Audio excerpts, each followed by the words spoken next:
Yeah, I mean, I think, we're happy with the way that we've started. Certainly disappointment in losing on Saturday at home. We want to try to play better at home because we haven't been as consistent, I think, as we've been on the road. But, overall, we've done a lot of really good things. And the biggest message we have, I had for our team today as we, started prepping this week is, there's a lot of people that are talking about different teams in our league being the best defensive team. I believe we're the best defensive team in Conference USA.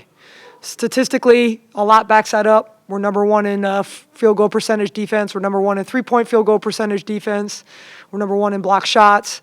And I think that's really where we have to hang our identity.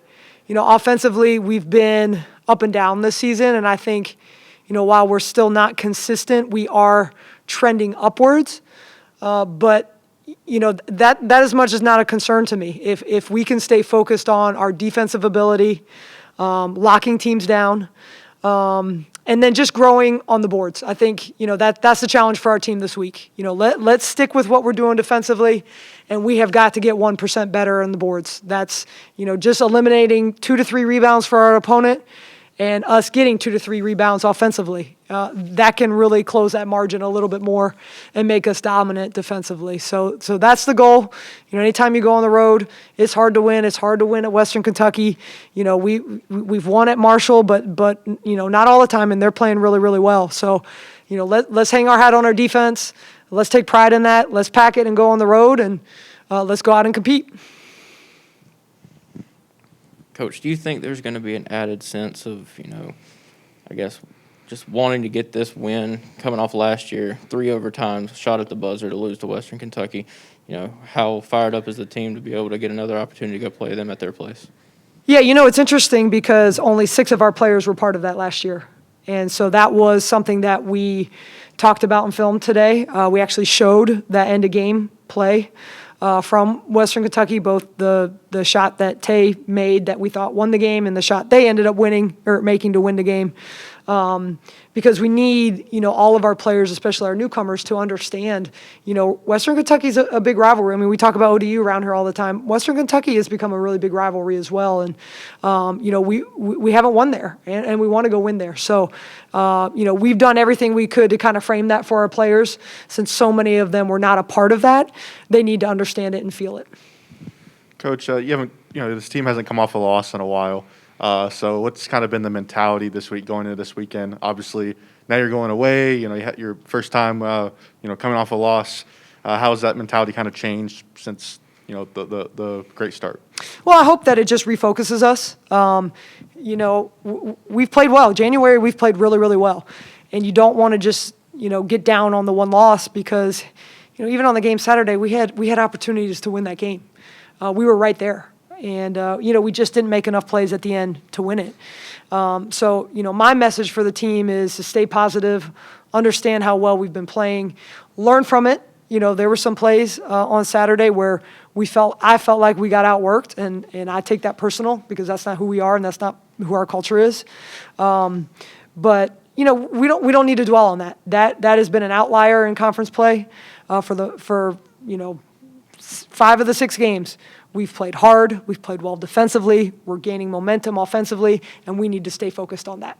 Coach, Octavia Jet Wilson's played over 36 minutes the last 4 contests, only twice combined before that. Is that something you're cognizant of, or are you just playing her as much as you need her in any game going forward? I mean, she's done after this year, so I'm gonna go to the end. No, I'm just kidding. Yeah, her minutes have been a lot, both her and J-Mac. And that is something that we've been talking about as a coaching staff, especially going into February, knowing that they're adding back 2 games. That is a concern for us. So finding some more depth on our bench is going to be really important in this month. Last week was difficult at Old Dominion. It's just a different level, and I think, we had some players that weren't quite ready for that, but we're hopeful kind of going into the next week we can find another guard in the rotation. Maya McGraw, got some good minutes for us in the post in the non-conference. She hasn't been as consistent off of our COVID break, but hoping we can get her back into the rotation. So that's going to be important for us overall. Well, and I think we talked about this a couple of years ago. really talented offensively was Octavia. Defensively, you talked about how still a lot to learn, a lot to develop there. Where is she now as the season nears its end and her career nears its end? I mean, that's a great question. I actually talked about this on our radio show last night. You know, what I think a lot of people don't understand is Tay is, you know, the best player in Conference USA because of what she can do offensively, but also what she does defensively. So we're relying on her to score what she's scoring. She's also defending the best guard on every team that we play. And that is such a difficult task, and she's done it extremely well. And so I certainly don't want that to get lost. You know, when people look at her, you know, she is the best player in this league. She should be Conference Player of the Year. I know there's still a lot of ways to go, and I get that, but it's not just because of her scoring. She is playing at a tremendous level defensively. She has a lot being asked of her, and she's doing it at a really high level. And to me, that's the most impressive thing about her. Coach, you mentioned that only 6 players remain from last year's games with Western. Does that kind of give you, as a coach, the dry erase board and erase that because it's basically a new group, essentially going into this game with Western? Yeah, I mean, I think it's hard. You have to kind of weigh it because I do think, you know, our newcomers need to understand how hard it is to play there. You know, and you have to weigh that as a coach, right? Do you just say, hey, let's just go and see how they do? Or do you try to frame that a little bit? I mean, we've kind of chose to frame that so that they understand, you know, kind of what they're walking into. And it's a great environment for women's basketball, so we should look forward to it. It is fun to play there. And the truth is we've been right there. You know, it's not like, you know, we've had some rough moments there, as any team, you know, can say anywhere, but we've been right there. So, you know, I think you need to frame it so they understand, you know, the rivalry with them, but also, you know, hopefully they go in there with a clear mind of, you know, we can go and we can make a difference in terms of what the outcome can be. You touched on Octavia's minutes, and Walker brought it up, how heavy the load has been for her. But you're going to play 10 games over the span of 25 days or whatever it is in the shortest month on the calendar.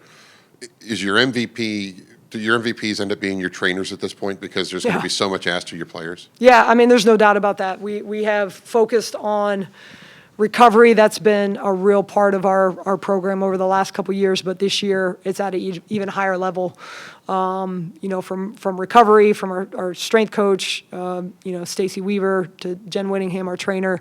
We've been doing cryo. We've been doing a lot of different things to help with our recovery. I gave them off yesterday, so they had Sunday and Monday off, just to try to get in some extra rest time for them. But that is going to be as important, you know, as anything we do. We need to be really conscious of our practice time, which again we've done a good job of over the last couple of years, but we need to maintain that. Coach, can you kind of go in depth about what makes Western Kentucky such a hard place to go in and play at? You know, you touched on the environment there, but can you touch on, you know, why it really is so hard to play there? Well, I think number one is the environment. I mean, they have great women's basketball fans. You know, there's unfortunately some places in Conference USA where we play and there's really nobody in the stands. But Western, through the years, regardless of their team, regardless if they're the champion or not, those fans come out and support. Even last year in COVID, you know, we played mostly in empty gyms. We go to Western Kentucky and it was packed, you know. So I think that is they create that environment there. And, you know, that's a shout out to them, you know, and their fans for that. You know, I would also say just the history. You know, they've been traditionally a really good women's basketball program. And, you know, regardless of who's on their roster, they take a lot of pride in that. And so, you know, we've been playing them for years and years and years. And like, as the roster turns over, you see the same type of team from them. Even when they made a coaching change, you know, Michelle was there, but then, you know, Greg took over, who was her assistant. It's the same kind of grit and grind that you get from them. And so I think that's a big part of it. You have to go in there and be able to grind with them. And, you know, over a course of 40 minutes, a lot of teams can't do that. Charlotte can do that, and we're going to do that this week.